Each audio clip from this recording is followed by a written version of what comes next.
So I've had a skillist lesson recently with a player who's struggling with hitting the ball too high. Lots of scooping motion through the ball, this type of look where there's high dynamic loft, which is a fancy way of saying adding too much loft through it. Ball's going too high, losing a lot of yardage, very spinny up in the air, and just not getting the potential in the yardage that he'd like to. So the drill I gave him, it's a very popular drill, it's a very common one. It's basically putting a block or something here in front of the ball, let's say roughly a foot or so behind the ball, but you can play around with this. And the key really here is the block is designed for the player to not throw the club too early, for you kind of early releases. It's a great drill to try and avoid that. And we'll start with some little half swings where you take it just a 7-iron or something, just a halfway back. Then from here, we're going to try and get in front into that lead side and have the handle ahead at impact. This is kind of a nice position we like to see with a lot of good iron strikers, where the hands are a bit more ahead of the ball at impact, somewhere towards the lead, inside lead thigh.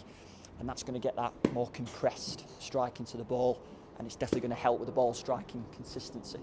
So definitely kind of walk before you can run with this drill as well, which is usually for most drills. I like to see some little half swings to begin with, just halfway, and then again that little half swing through it, making sure we get that divot after the ball.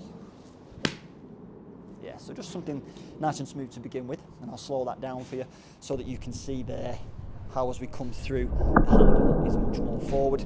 Great for players who, say, struggle fatting the ball, thinning the ball, because they're throwing the club too early, taking the divots before the ball too much, or even not even taking any divots and topping it, thinning it, that type of thing. This drill is pretty foolproof to start improving that. So then eventually, we can start doing some fuller shots. You know, I do this a lot and I still get a little nervous here, just making sure that I'm going to concentrate on the impact, and it's definitely something, again, practice it a lot first, practice swings, but then slightly longer, faster swing here, just to get that compression into the ball.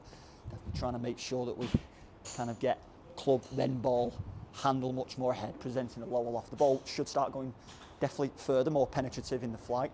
You know, that's come out a little lower than I would like to see it, but it's a great drill for people who hit it far too high to begin with. So hope that's useful there. It's a pretty simple drill.